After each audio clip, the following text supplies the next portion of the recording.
Well, hello, everybody. Looking forward to a good race recap here for the Big Machine Grand Prix, round 12. Hey, Timmy, Hello, Dan. how you doing? I am great this evening. How about yourself? That's good. I'm great, too. Looking forward to a good talk here about the round 12, the IMS Grand Prix, especially after last week's race at Nashville, where it was just yellow flag after yellow flag. The Uh, Demolition Derby. Right. Demolition Derby, yellow flag. It just kept going on and on and on. The 4 hours of Nashville. So we finally got to a pretty good race. It looked like to me. What did you think? Super clean, good race. Only 5 caution laps, which was only 2 yellows for the whole race. So yeah, it was really good. When you put these awesome cars on a track that's designed for them, then you're going to see some great action, which we saw this weekend. Totally agree. Very smooth, right? Very well constructed. I mean, it was constructed to be an F1 course, so it's definitely world class and works to the attributes of these cars. It was, but there was that one F1 race where only 4 cars took the green flag, and I was there. And they reconfigured the track after that, but for IndyCar, right? Because you used to come into what is turn 2 of the oval and go all the way through turn 1 of the oval. But they built that inside track on the turn 1 of the ovals. That's changed the track.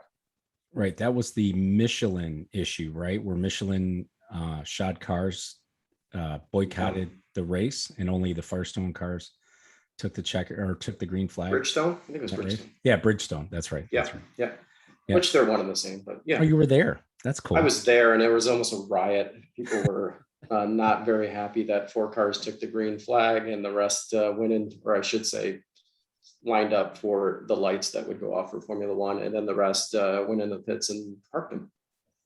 We still had a good time, though. I can't imagine what that would be like going there. It's always great to be at Indy.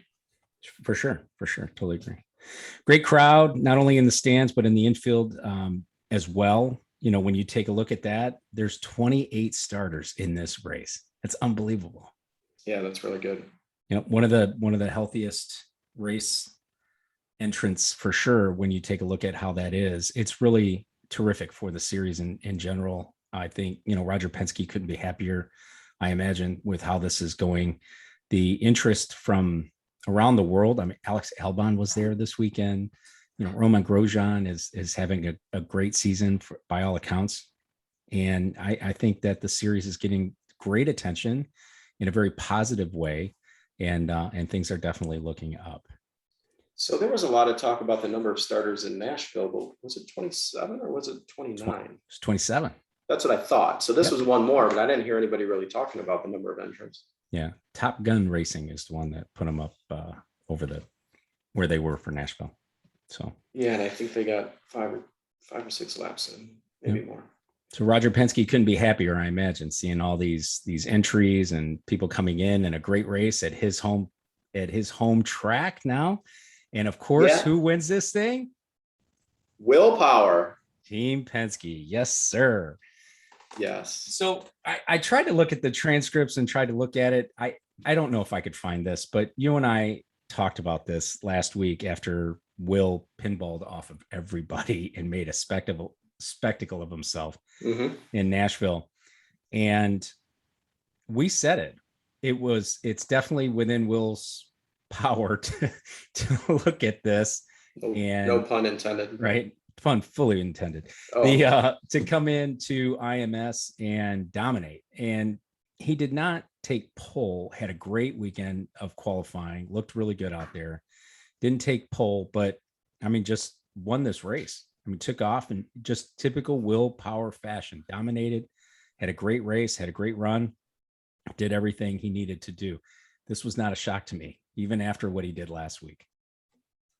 Me neither. And even in our podcast last week, we said Team Penske is going to do really well in Indy. And what do they do? Willpower wins that race from second place. And surprisingly, he didn't take the pole because he is Mr. Pole Man, but did a flawless race and came up on top, which is great for Roger and putting this event together. That's not just the Indy cars, right? It's everybody else in NASCAR that came to this event as well. So great race for Team Penske and especially for Power. Right. This is his 6th win at IMS, 5th road course win, and his 40th career win overall. What do you think of that? That's all the way up in the top 4 or 5 for all-time wins, I think, in IndyCar. So That's right. I that's think it's impressive. top 5. That's very impressive. Does that Mhm. now Will has won IndyCar championship to Dixon's 6, right? I think So yes, where yeah. does Will, in your estimation, does Will fall as one of the greatest to sit in an IndyCar, or do you think that his lacking of championships, number of championships, sort No, of I think he's dilutes one that? of the greatest. If you have 40 wins, you have all the poles that he has, you've got an Indy 500 win and a championship, you're one of the best, right? And, Without a doubt. Dixon's just Mr. Consistency, where Power's a little more out there. And if it's on, it's on. And if it's off, it's off. And he reminds me a little bit, I should say a little bit of Paul Tracy when he was driving. If that car was on, he was going to the front and staying in the front. Or if it was a little bit off and he needed to get to the front on a car that wasn't so good, he would plow somebody else over Yeah. and then he'd end his race. So that's kind of, that's the similarity I see there. It's funny. I don't want to talk a lot about Nashville, but you brought up Paul Tracy. Paul had a great line during the Nashville broadcast where he was talking about one of the crashes, right? Somebody was in on this crash. Should he have been in there? No, shouldn't have been in there. Paul Tracy chimes in on that and says, if I were still racing, if I were on either side of that crash, I'd have been blamed for it. Which I thought Well, was that's great. true. That's your reputation goes with you. So from that perspective, he would have been blamed. You're right. You're right. So great win by Will Power and Team Penske to get that win. Certainly for Will, no polls yet. He is Mr. Pole. He has no polls this season as of yet, but definitely dominated in Indianapolis. I think that first stop, which was early for Will to take on the Firestone alternates, is really where the finish of this thing wrote itself. And I think that nobody had it for Will. I think, and we'll talk about a couple of the other folks that were trying to take it to Will Power, but I think it was definitely Will's race to win on this. Yeah, and he made it come through, which was great. And it honestly, it should be his second win of the season. I know it's not, For but sure. he should have won that Detroit race that was Absolutely. red flagged because of an accident, and they wanted to finish it under green. So, like I said in our other podcast, Team Penske's been there the whole season. They just haven't had the breaks go their way to win, and they didn't really need any breaks. I don't think this race. He pretty much won it based on pure speed, but they had nothing out of the ordinary happen to prevent the victory. You're right. You're right. I agree 100%. Kind of moving along with Team Penske's sort of, up and down season. Joseph Newgarden finishing 8th.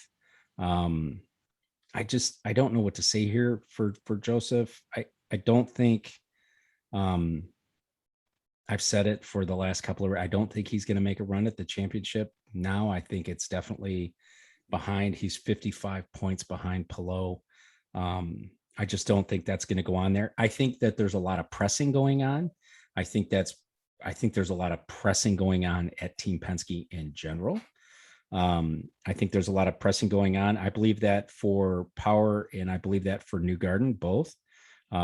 This round went sideways for Joseph Newgarden when you're racing Max Chilton into turn 12, and then you've got to go mow some grass down and keep it, from taking yourself and Chilton out, that there's something's gone wrong with the program there. Dan, do you know that he was the most improved driver of the weekend? He started 20th and finished 8th. I did not know that.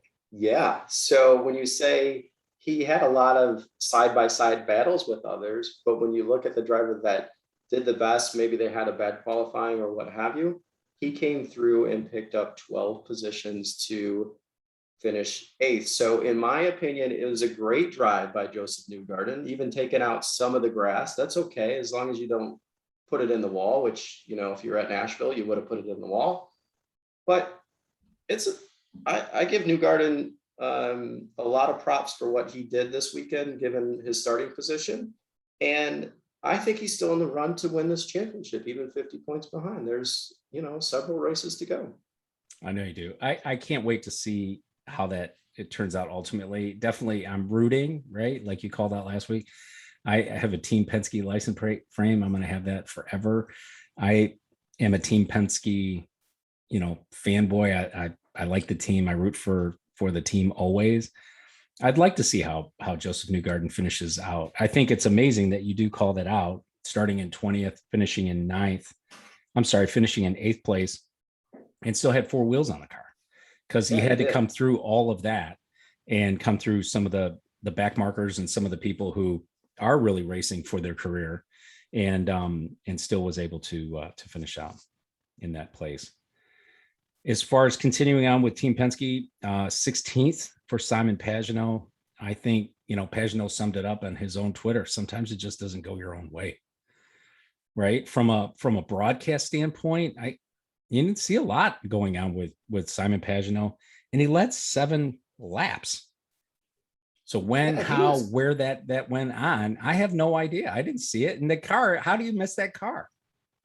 He was near the front all day long. I think, when the pit stop cycled through, he was kind of there at the very end. I think it was the last restart or the second to last. They kind of bumped and he lost some spots. Him and Sebastian Bourdais, they bumped a little bit, and both of them fell back from their spots. But I think they were right behind Newgarden at the time, and then they lost 5 or 6 spots and ended up where they were. So it was just a thing at the end for Pagenaud, but he was quick too.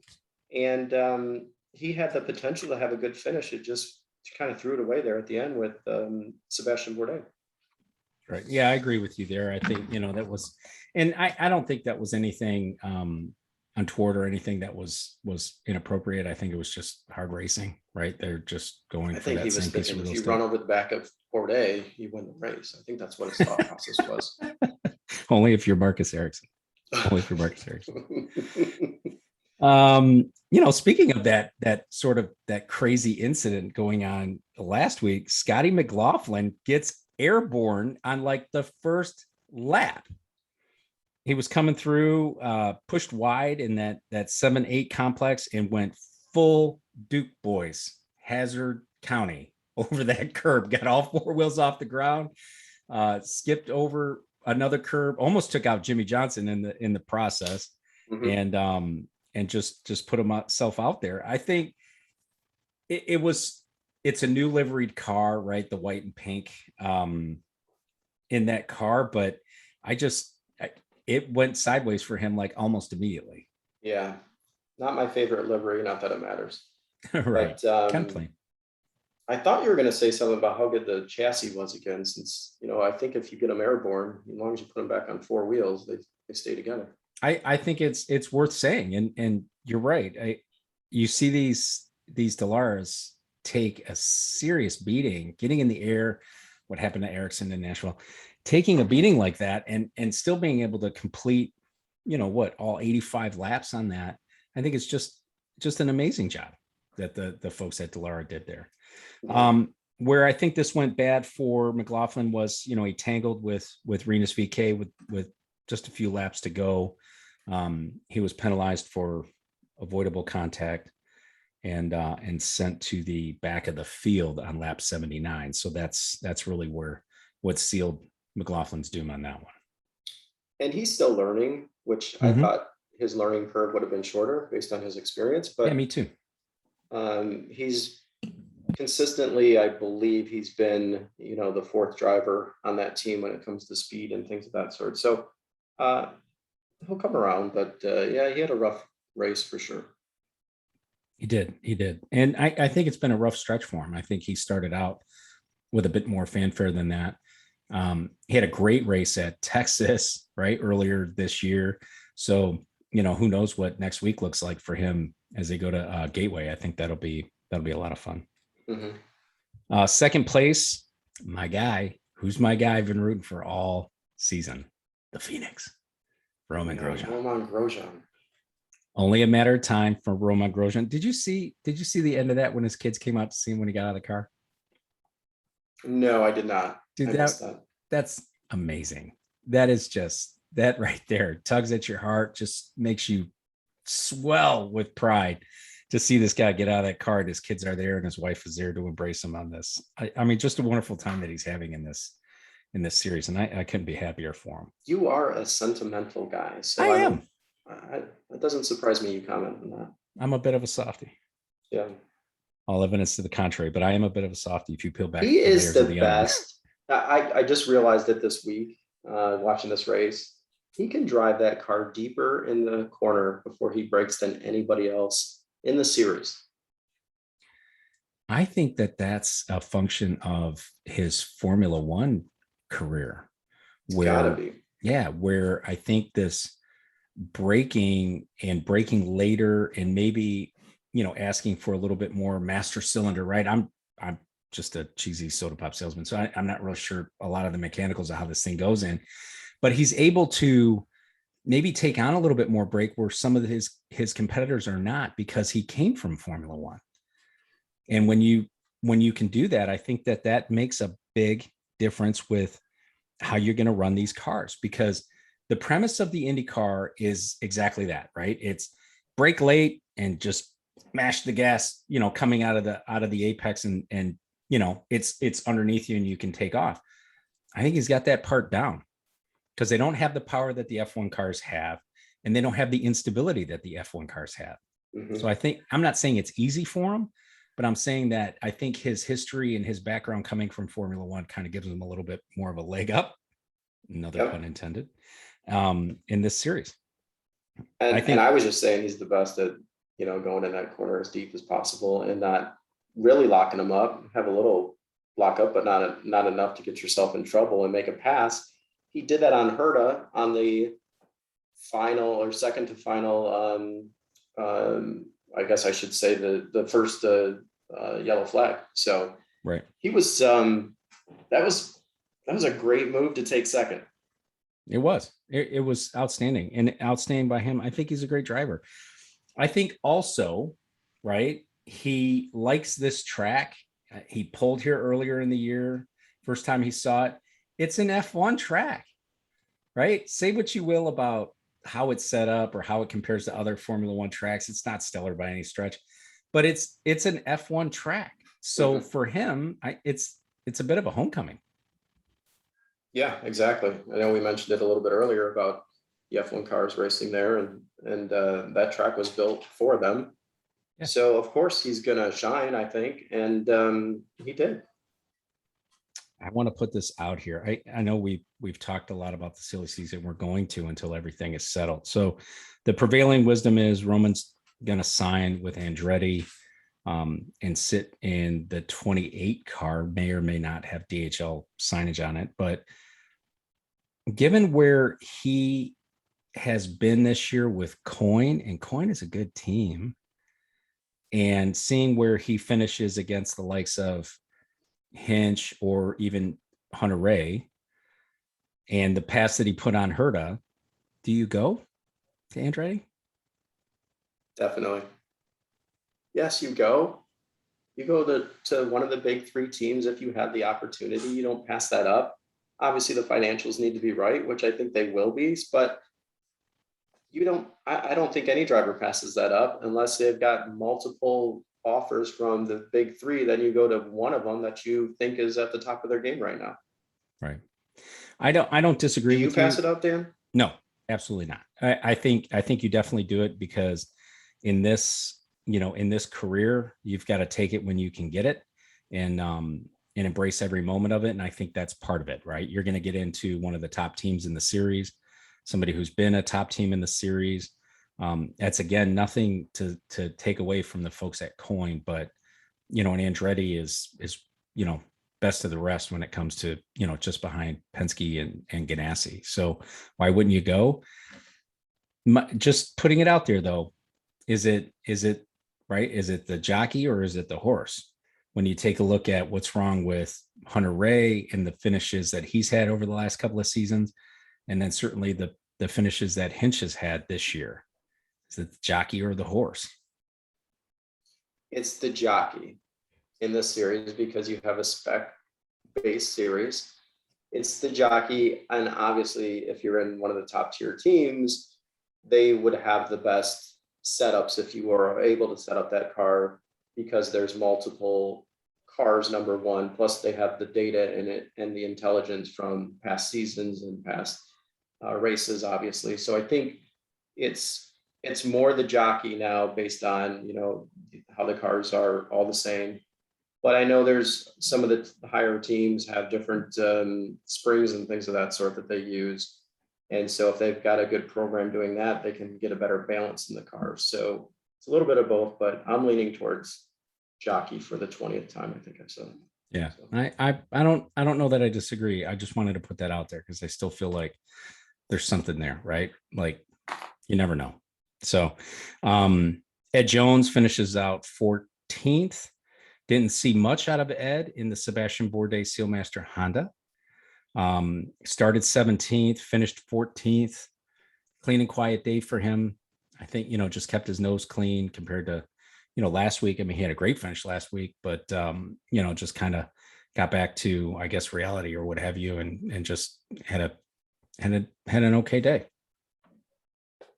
Yeah, nothing stood out to me for Ed Jones. Consistent, moved up 3 spots to finish 14th. He was in that group of cars that were in the second stint sitting behind Rossi.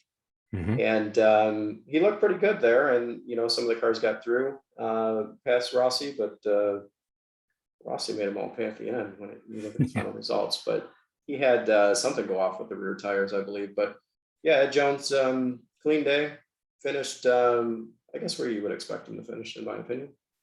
Yeah, I don't disagree.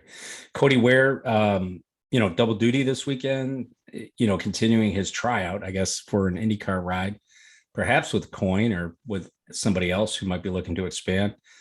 But double duty this weekend, finishing 25th, not great. For Cody, finished 2 laps behind in the IndyCar race, finished 40th in the Cup race.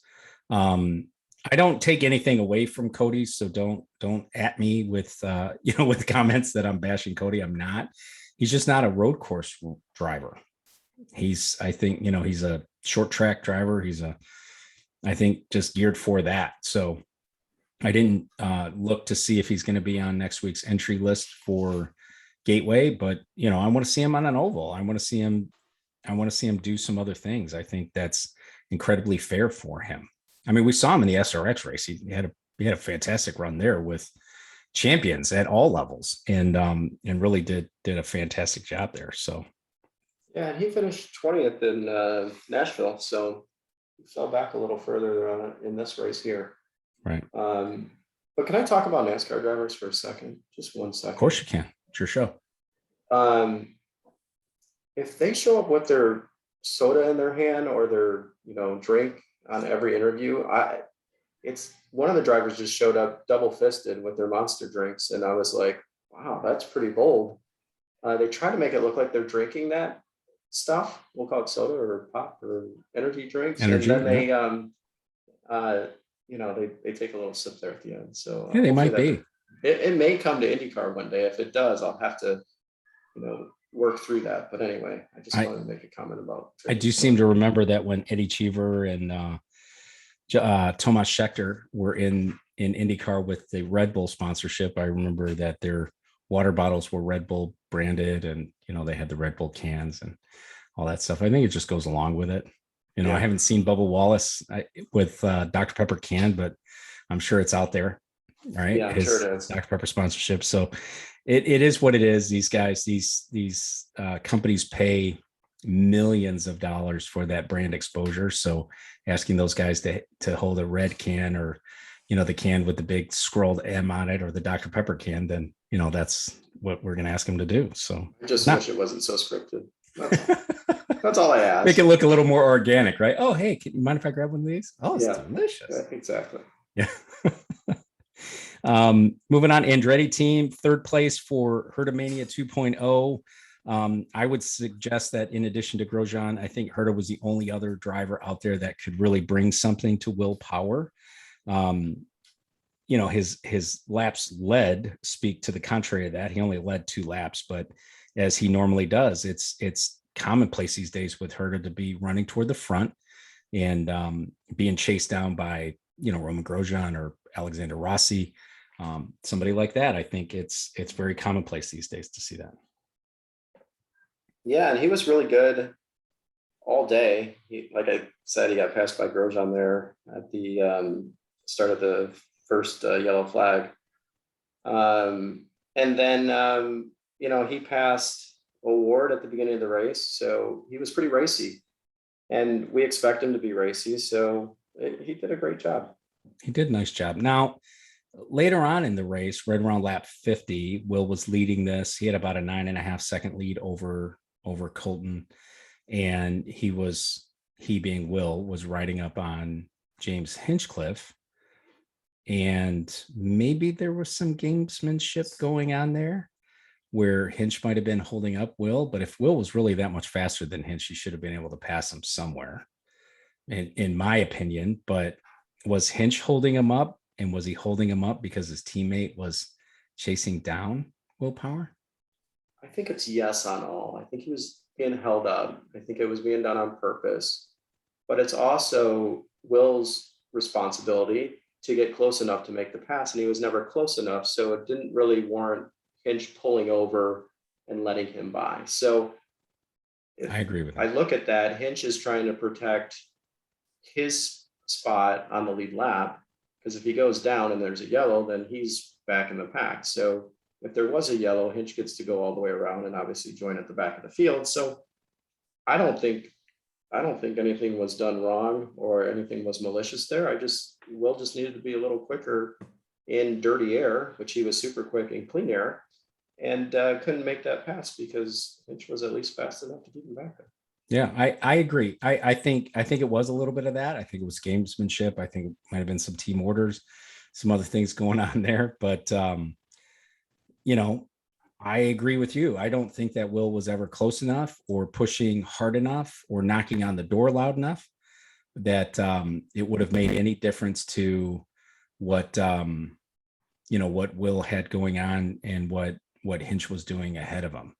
So I don't know what I agree with you.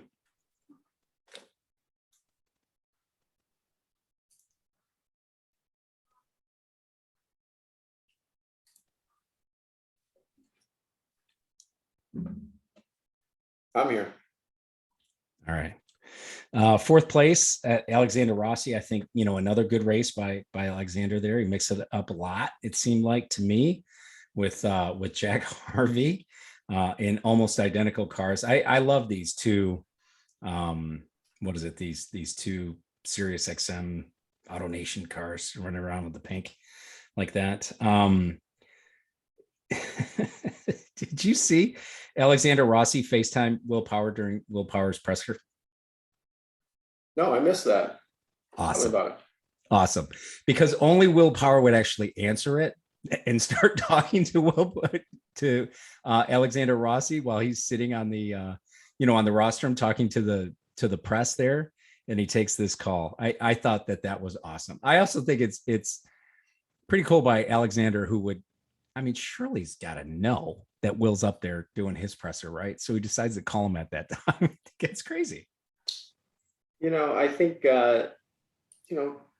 drivers like to have fun, and so I think you kind of throw people off, and that's a way to do it, is to know he's up there having his discussion with the media and give him a call and see what he does, and he answers it.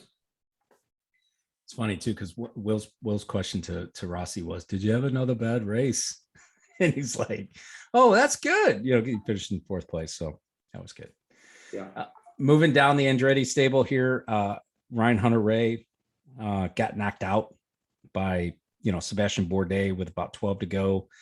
He was running in 14th at the time, so I don't know necessarily that it significantly damaged his race. But two drivers, just midfield guys who are past champions, who are certainly at a level personally than higher than what they're driving. And I think it was just you know,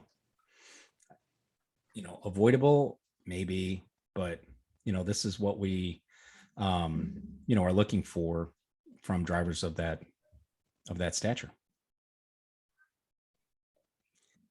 And our buddy Hinch, my buddy Hinch, who I still contend needs another season to get himself acclimated after being off last year.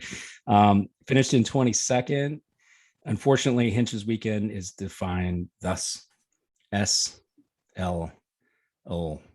It was a rough weekend for Hinch. All right, Can I just say it? Slow. Was accused by Joseph Newgarden of blocking Joseph's qualifying efforts.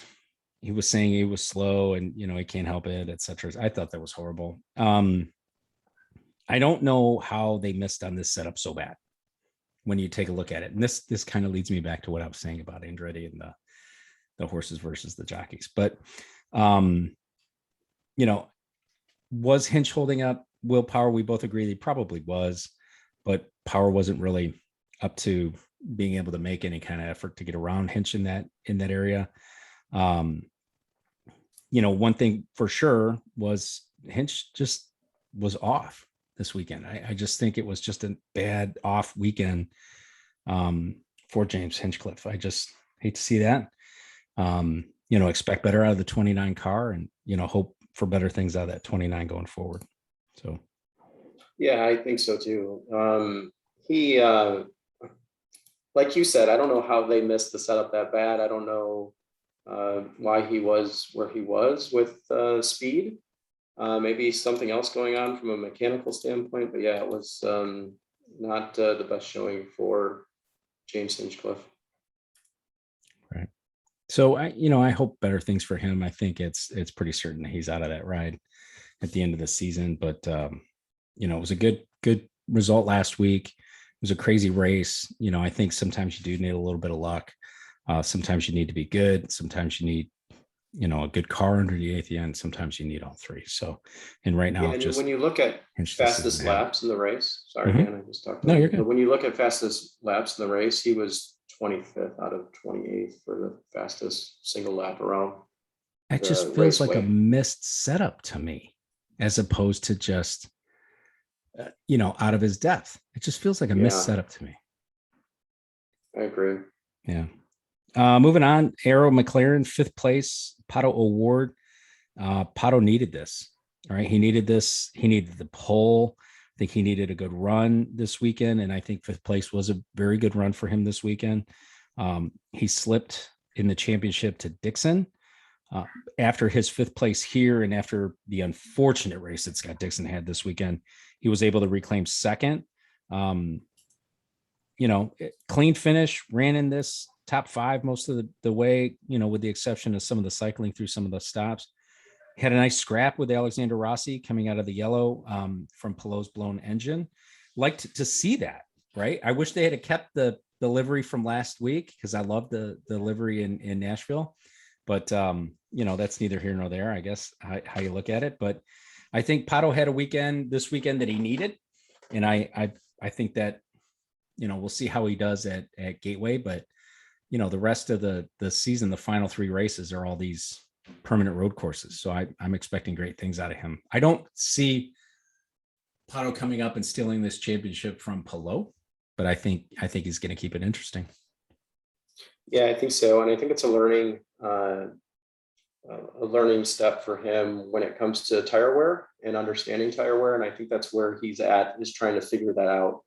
So he slipped from being on the pole back to 5th place. And I think it was just tire management, in my opinion, and being able to stay up front and not burn up the rears. And I think that's what he did during this race.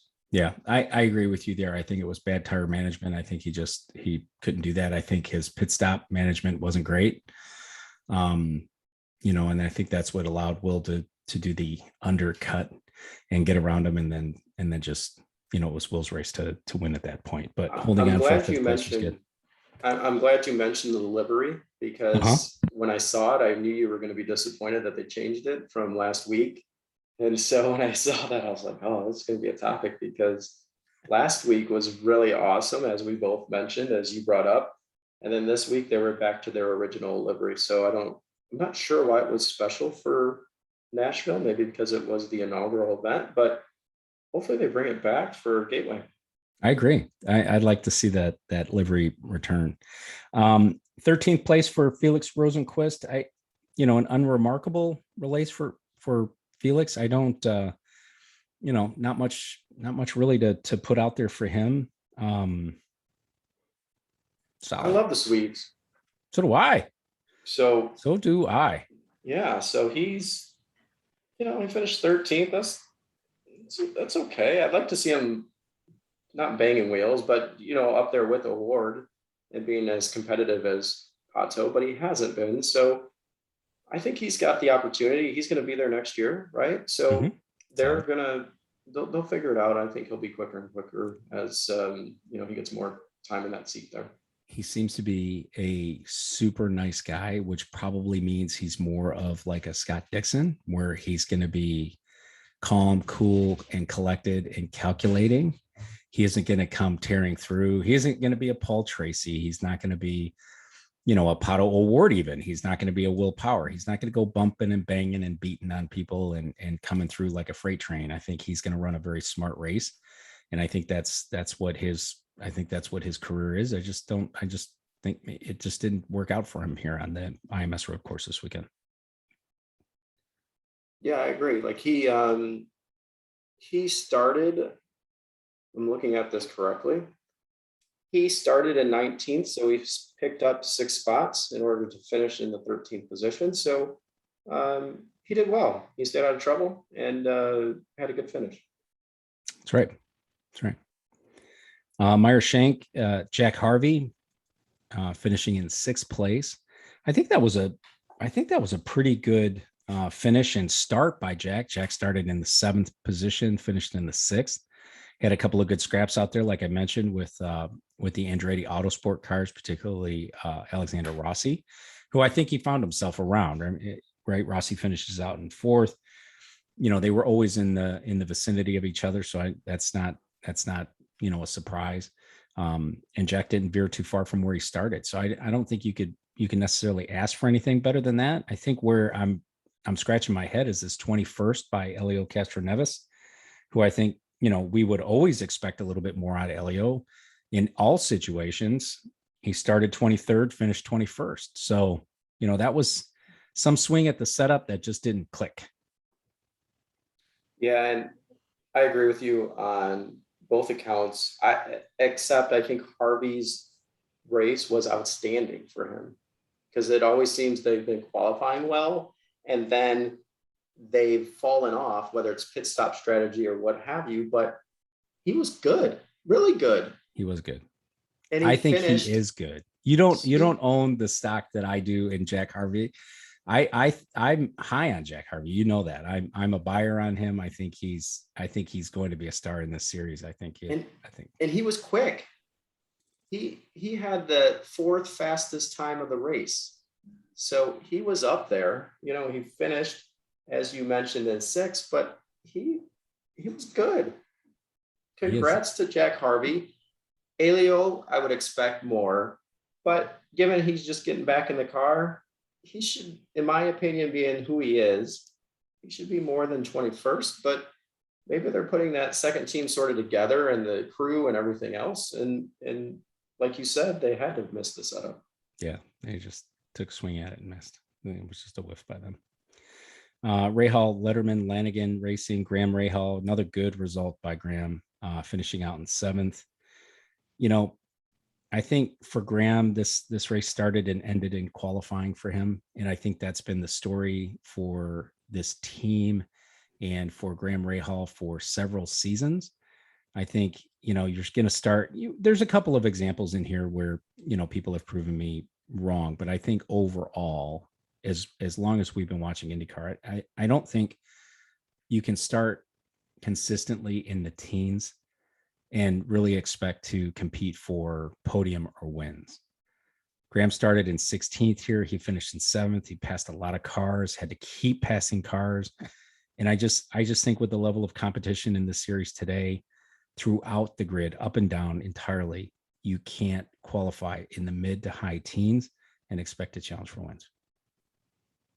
I agree, but I think we found out something this weekend with the rookie qualifying really well. Oh boy, are we going to get to that? I know we're going to get there, but I need to jump the gun a little bit because, you know, that team traditionally has not qualified well, but you've got the rookie that came in and qualified really well. So is it the car? Is it the driver? I don't know. It's one of those things to sort of look at and evaluate, and you almost have to take a step back and go, well, let's see what's really going on there. But so for the listener, we'll round this thing out, right? So Takuma Sato had a decent race, qualified 15th. Again, not a great qualifying effort. 15th versus, Graham and 16th, finishes out in 10th. So wasn't able to pass as many cars, but I think, Sato saw a lot of action this weekend coming through the field without a doubt. But it goes back to qualifying, and you have Christian Lundgaard, who is an IndyCar rookie. He's never been in these cars, have never turned a wheel in anger in these cars ever, and comes out of this thing and qualifies 4th. mm-hmm. I mean, just a stunning 4th place qualifier by a rookie. So that comes down to it. For Rahal Letterman Lanigan, who has struggled with qualifying for several seasons, Graham and Sato, is it Graham and Sato just can't wring the neck of this car for one lap? Is that what it is? Or is it just the setup? Is it just they're more geared toward a quality race setup? You think that's what that is? I think that's what it is, honestly. I think it's geared towards a race setup and getting it right for the race. And they suffer in qualifying because of that. And Graham did a great job where he started and where he finished. He had a great day. But to your point, to get podium finishes and to compete for the championship, you need to be qualifying better than what you did. Absolutely. Single digit qualifying is where Graham needs to be. And the wins will come without a doubt. By the way, Christian Lundgaard is in the Alpine Driver Academy, formerly known as the Renault Driving Academy. In the Alpine Driving Academy, sits 12th in Formula 2 with 1 pole on the year. The year is still in progress. He sits 12th place there. Definitely turned heads in IndyCar. Also, I want to mention this kid turned 20 years old 3 weeks ago. That made me want to lay down and take a nap when I saw that. Born in 2001. Yeah, and he did a great job. Obviously, he fell back there to 12th, but for your first time out in an IndyCar and qualifying 4th, a lot of people looking at him, and had a good day overall. And I don't know if you heard, but Graham, Lundgaard as well, they had the stomach flu. Not the stomach flu. They had the food poisoning. Sorry. Yeah. So yeah, I don't know if Sato went to the same restaurant or not, but I didn't hear about him having food poisoning. So to stick it out and do what they did, they did well. To me, that's miraculous. I had food poisoning once. Have you? Yes, I had. I didn't expect to see the next day. I was shivering. I had a fever. I was very, very It's the ill. worst. Yeah, I don't think I've ever been that sick. So yeah, you don't want to have that. So to wake up in the morning and get in an IndyCar and race 85 laps at the IMS road course, that's a miracle to me. That is. Yeah, hopefully there were some IV bags and all that. I'm sure that takes place just to make sure they're hydrated for the race. Right. Oh yeah, for sure.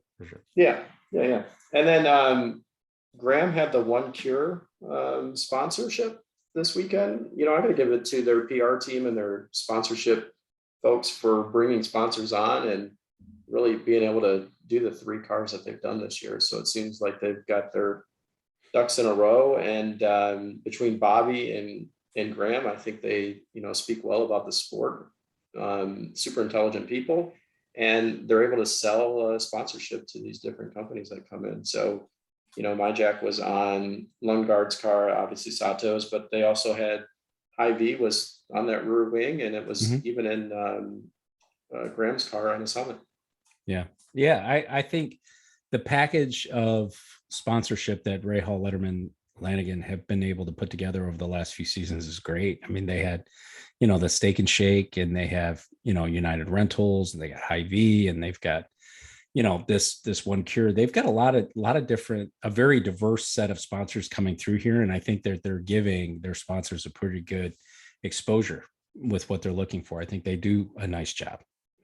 Mm-hmm. I think they do a nice job. Chip Ganassi Racing. What's funny is, last week we mentioned that we got through 6 teams before we talked about Team Penske. Well, now we're getting through 6 teams before we're talking about Chip Ganassi Racing. So that just speaks, I think, to the competitiveness of this series. And you see Marcus Ericsson, who was last week's winner, being the top Ganassi finisher this weekend, finishing in 9th.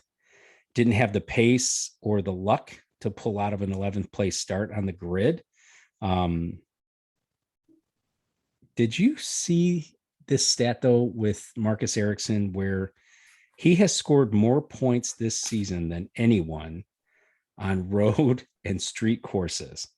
285 points for Marcus this season versus Pelot in second place at 270 points. That's an interesting stat. I've never seen that stat broken out separately before. Either, and it was impressive for sure. So I didn't know that stat existed, and to have that come through was really good to see. Yeah, I liked that stat.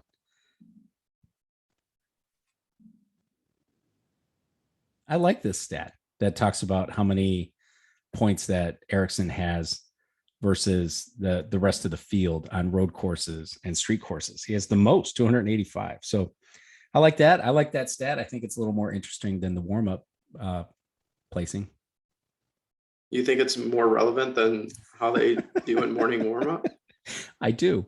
I do as well, but that is a very interesting stat, and good for Ericsson.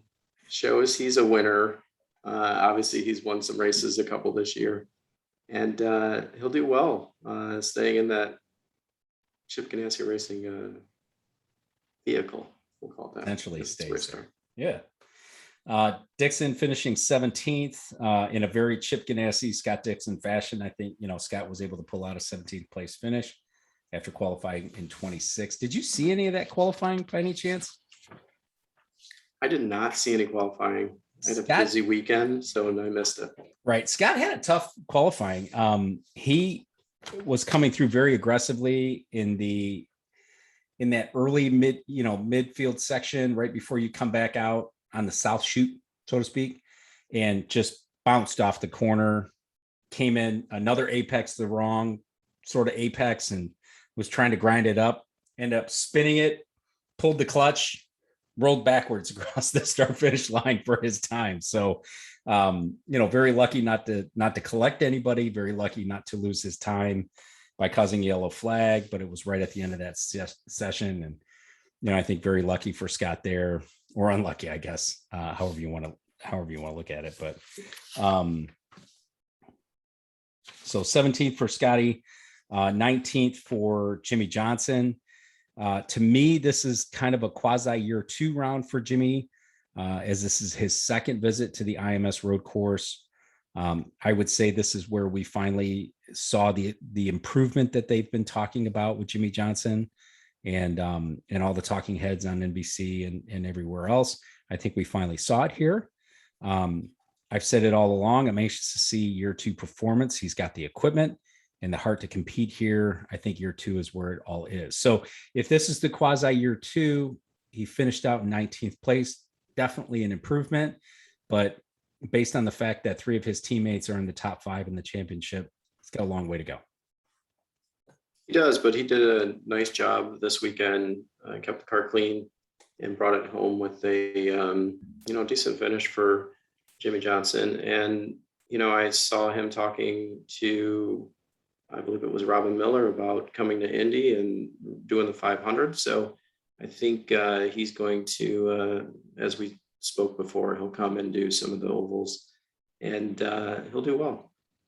Yeah, I agree with that. I think year 2 is really where it's going to be for him. I think that's what will tell us whether he's, he's cut out for it and he's going to improve and do well and put on a good show and add to his legacy, or it's just not going to work out for him. And I think he'll bow out gracefully at some point. I don't think he'll quit, but I think it'll just go away for him. So Alex Palou, 27th. Lady Luck just ran off with Palou's heart in this race. I think he had engine trouble from the start. Right around lap 1, they were talking about engine mapping already. So this thing was getting ready to go through. A testament to the folks at Honda that it was able to make its way to lap 67 before it finally gave out. I don't remember seeing the last time a race where I saw any IndyCar engine let go mid-race. Do you? It's been a long time. Yeah, I can't think of any time in recent history where something like that has happened. So because of the resulting engine failure, and then he'll have another engine change, we'll give him another 6th place grid penalty, which is what he served at Nashville. And so going off to Gateway, where I don't think it matters as much at Gateway. I could be wrong about that, but I don't think that it matters as much at Gateway, but he's going to serve a 6th place grid penalty because there's another engine change on that one. So bright side is he still leads the points championship ahead of Pato O'Ward by 21 points and ahead of Scott Dixon by 34 points. So it's definitely getting tighter as the season wears on with only 4 races to go. Yeah, he looked really good, even having the mapping issues. He was very quick. He was passing cars, making his way up to the top. And unfortunately, the engine went. And like you said, we've not seen that for a long time. Used to be a common occurrence, but not anymore. And, it tightened the championship race, as you mentioned, which is good for all of us fans. For sure. It'll definitely help add to the show. Ed Carpenter Racing, 11th place for Connor Daly. I think that 11th place is a pretty good run for him. He had some up and down luck in this race. 3rd fastest race lap, which was definitely good. Stuck throttle, that is definitely bad. But it sort of begs the question, is it a Chevy thing? Because remember, Felix had what seemed to be a stuck throttle in Detroit. They never confirmed it, but come on, we've been watching this long enough to kind of know that's really what that is. Do you think that's a Chevy thing, Timmy? No, I don't think so. I wouldn't put that on Chevy. When I watched the race in Detroit and saw the stuck throttle by Felix Rosenqvist, I was like, whoa, that was quite the hit. With Daly's, obviously he got through it, but you don't want to have that happen anywhere. There's been some really bad accidents because of that in the past. I wouldn't put it on Chevy. So I think it's just a matter of looking at that electronic module, I guess, and seeing if there really is something there, but I don't think so. If I'm driving an Indy car with 700 horsepower in a road course, I mean, there's still some walls out there. It's wide open for sure, but there's still some walls out there. And I'm coming down anywhere and the throttle sticks on me, I'm going to be sitting in a puddle of my own mud. Mm-hmm.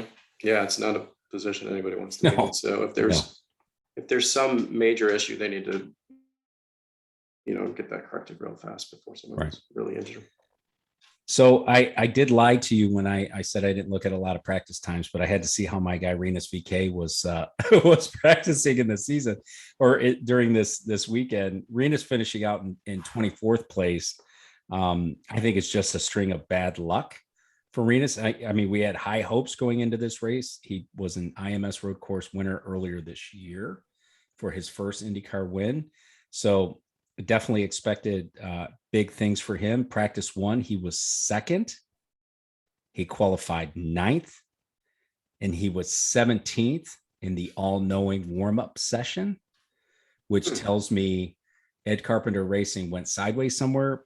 Let me back up.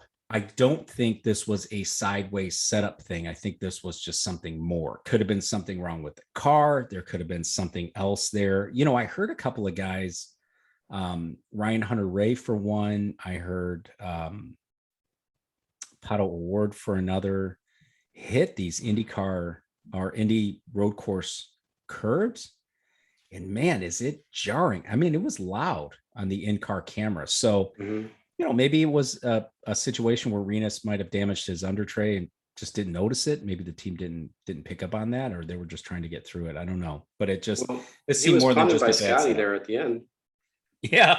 So I think that's where he got his 24th. He was punted there, and so right. That was the issue that made him fall in the spots where he was. But he was never, up in the. He was more in the teens somewhere before that happened. So It wasn't going to be a stellar day anyways. And then that hit got him further back. Yeah, that was just icing on the cake, right? For him, he got punted by Scotty McLaughlin, and you're right, he was running around in 15th place at that point. So I would take 15th over 24th, but at the end of the day, I think they missed out on something there. Something was odd there. I don't know how you go from first in practice, qualifying 9th, and then 17th in warm up, and you're gonna, you're running around in 15th position. And he had the 9th fastest lap time for the race as well. Yeah. So he was consistent in that 9th with qualifying 9th, and then being the 9th fastest car for a single lapper on the track. I like that little stat there. You got a new resource of stats, don't you? I do, but I'm wondering where you picked up the daily one, because you mentioned he had the 3rd fastest, which I was going to mention that, but you already got there. So you must be looking at stuff too. At Connor Daly on Twitter. Oh. Twitter was the one where it came through. No, I'm looking at the actual top section times report. And that report has Connor Daly as 3rd, as you mentioned a little bit ago. And I was shocked. And I was going to bring it up, but you are on his Twitter feed, so you've got it. That's right. Moving on, Foyt Racing, 15th place for Sebastian Bourdais. Started 14th, finished 15th. Again, I just don't know what to keep saying here week in and week out for Foyt Racing. Be it Sebastian Bourdais in 15th or Dalton Kellett in 26th place. The team is just undermanned or understaffed, or just ain't got it, man. I think that Sebastian Bourdais is pulling everything together that he possibly can with this car. I don't know that anybody else would be doing anything better here. I mean, we saw Tony Kanaan in the years past, a couple of years with Foyt. I think his results and his finishes were about the same too. So I think Bourdais started out with some promise in this team, but it's just not materialized into anything more. If anything, it's gone in the reverse a little bit. I want to see Rocket stay in the series. I hope that they do stay in this series. I love the car. I think the car looks great. I want to see Rocket stay in this series. I want to see Bourdais somehow stay in this series as well, and be able to move on from here. Yeah, I agree. Rocket's a great sponsor. I think they're going to stay. Foyt Racing, I think everybody wants to see them do better. Absolutely. And they didn't show their true colors today, or they didn't improve on what we normally would like to see out of them. And the results show with the Bourdais and Kellett. Yeah. Carlin Racing, 20th place for Max Chilton. I think, by and large, I think an uneventful race for Max. Even Max's Twitter, because I did look at his Twitter, really didn't have much to say about this race either. So, I think that's definitely a team that could benefit by a second set of eyes, a second driver there. I don't know if Max is pulling out everything that he can possibly pull out of that car. Again, is it the jockey or the horse? I don't know. But Carlin Racing, as you noted a while back, has been a terrific, proving ground of young drivers. So not a bad operation at all. So, something there, but I I would love to have more for Colin Racing, and I'd love to have more for Max Chilton. He was 5th fastest in the morning warm-up. Outstanding, proving my point continuously. Mhm. Top Gun Racing, 28th place. RC Anderson, mechanical failure on lap 12-ish. It was kind of a crowdsourced funding for this effort. I don't know what the plans are through the balance of the season. I think they want to try to run through the balance of the season. I'm sure, like anybody, they have plans to be a full-time entrant if the budget is secured. Agreed, 100%. Would have liked them to get more laps in the 12, but something went wrong on the mechanical side. So kind of wrapping up with what where we're at with this, just a couple other notable pieces here. You mentioned it just a second ago. NBC showed a package with Robin Miller and Jimmy Johnson talking about the Indy 500. I believe strongly Jimmy will run the full season next year, including the Indy 500, including any other ovals that are on that. Previously announced a test at Homestead, but that test is going to be moved to Texas, which is a little bit more relevant to the series, I believe. I'm looking forward to seeing the results of that test and seeing Jimmy next year. Like I said earlier, I think, year 2 is really where it's going to be. Chip has 3 cars in the top 5 in the championship right now. The only one missing there is Jimmy Johnson. He'll get there. He'll get there. He'll get there. Speaking of Robin Miller, we wish him all the best in his continuing fight against cancer.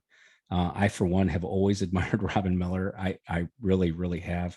I think I definitely loved seeing him on Wind Tunnel with Dave Despain on Speed Channel, whatever it was. Yeah.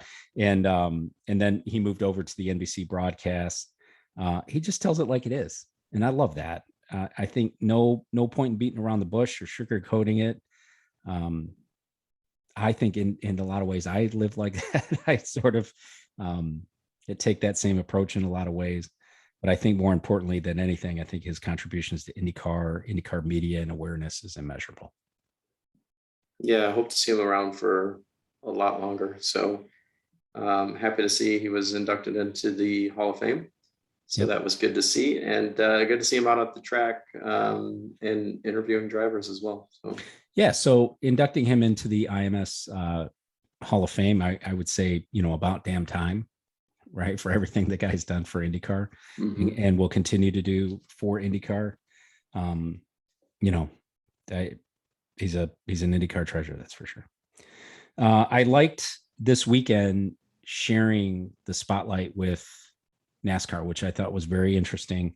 I especially loved the shots that they showed of the IndyCar drivers and the NASCAR drivers kind of checking over each other's, rides. I thought that was pretty slick seeing that. I think it's unheard of really in the past where we saw IndyCar sharing any weekends with Xfinity or with, the Top Cup series. And, they used to share sometimes with with the Truck series, but that, wasn't the premier run on that. Nothing to take away from there, but they weren't running the premier series, which is, Xfinity and Cup. So I loved seeing that. And I thought Joey Logano's interview was good because he was like, these cars are amazing. I've never really seen these go around the track, even though they're in the same shop as our cars. And he was mentioning how deep they were going in the corners and braking. So I think there was a little bit of mutual respect amongst the drivers to see how the different series operate and how the cars are completely different. Yeah, without it, I think, they operate certainly in a silo. The cars are all built. They operate out of one building in North Carolina, and they, probably casually see the IndyCar, being put together on stands or whatever it is whenever they're in the shop, but they don't really pay attention to what's going on because they have their own thing going on. The series are simultaneous. They're going on at the same time. So there's not a lot of opportunity to really see what's going on. So it was cool. It was a little stage there with the red can, to your earlier point. Yeah. Joey Logano. That was the first one. And then the double cans in the other driver's hands was a little much for me. But, I love that. It is what it is. You got to get your product out there. Placement. That's right. And then next week, really looking out to next week, back to an oval at Gateway. I think always fun, always good racing at Gateway. Ovals is to me a great equalizer and could very much shake up what's going on in the championship. It's very tight at the top. So, Pelot, who's going to have a 6th-place grid penalty to begin with, Dixon, who is tough always on these ovals.